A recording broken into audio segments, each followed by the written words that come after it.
त्रैगुण विषया वेदा निस्त्रैगुण भवार्जुन निर्द्वन्द्वो नित्यसत्यस्थो निर्योगक्षेमो आत्मवान। हे अर्जुन, তুমি এই বেদোক্ত ত্রৈগুণ্য বিষয় পরিত্যাগ করে নির্গুণ তত্ত্বে প্রবেশ করো। এই গুণময় মান অপমান আদি রহিত হও। নিত্য সত্য আমার ভক্তগণের সঙ্গ করো। আমার এই বুদ্ধিযোগ লাভ করে যোগ আর ক্ষেমের অনুসন্ধান রহিত হও, এমনভাবে অর্জুনকে বলছেন। যে অর্জুন যদি বলেন, হে কৃষ্ণ, তুমি তো বললে নিষ্কাম কর্মযোগী চিত্তশুদ্ধি হলে আত্ম যথার্থ লাভ হয়, আর সকাম কর্মের দ্বারা চিত্ত মলিন হয়ে যায় বলে সংসার সমুদ্রে নিমজ্জিত হতে হয়। বুঝলাম তোমার কথা, কিন্তু কামনা পরিত্যাগ করে কর্ম করলে তো কর্ম সব স্বাভাবিক ফলের দ্বারাই তো তাকে আবদ্ধ করবে। তাহলে কিভাবে এই ব্যবসায়ের থেকে বুদ্ধি লাভ হতে পারে? স্বাভাবিক কর্মফল তো তাকে আবদ্ধ করবেই,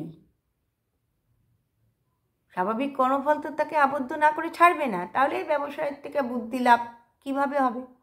সেখানে ভগবান বললেন যে তুমি সত্য রজতম এই তিনটি গুণ, এই তিন গুণের কর্মই ত্রৈগুণ্য। অতএব তুমি কি হও না, নিস্ত্রৈগুণ্য হও। ভগবান আরও বলছেন যে বেদে মানুষের হিতের জন্য প্রথমে সকাম কর্মের কথা বলা হয়েছে, তারপর চরম পরম হিতের জন্যে গুণাতীত বিষয়ের প্রতি নির্দেশ করা হয়েছে। চরম পরম হিতের যদি চাও, সেখানে গুণাতীত কর্মের কথাই বলা হয়েছে। তাই বলছেন যে বেদের প্রকৃত তাৎপর্যই হচ্ছে হরিভজন, হরিভজন করো। এটা বুঝতে না পেরে মানুষ এই কর্মকাণ্ডে জ্ঞানকাণ্ডে আবদ্ধ হয়। শ্রী নরোত্তম দাস ঠাকুর তাই বললেন না, কর্মকাণ্ড জ্ঞানকাণ্ড সকলই বিষের ভাণ্ড, অমৃত বলিয়া যে বা খায়, নানা জনে ভ্রমণ করে কদর্য ভক্ষণ করে, তার জন্ম অধপাতে যায়। সুতরাং এই শাস্ত্রে হরিভজন, এই হরিভজন পর নিস্ত্রৈগুণ্যের উপদেশ দেওয়া হয়েছে। তাতে যদি কেউ মনে করেন যে মানুষের শীত উষ্ণ নিবারণের জন্য যখন বস্ত্র শীতল দ্রব্যের প্রয়োজন হয়, তখন নিষ্কাম হওয়া যায় কিভাবে? সেখানে বলছেন তুমি নির্দ্বন্দ্ব হও, অর্থাৎ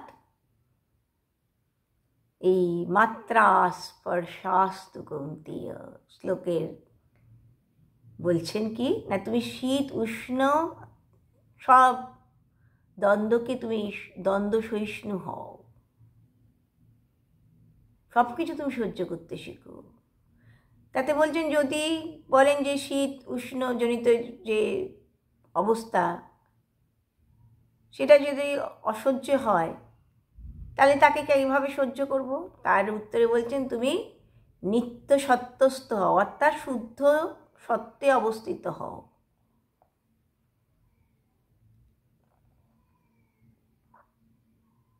আবার বলছেন শীতোষ্ণাদি সহ্য করলেও তো ক্ষুধ পিপাসা রয়েই যায়।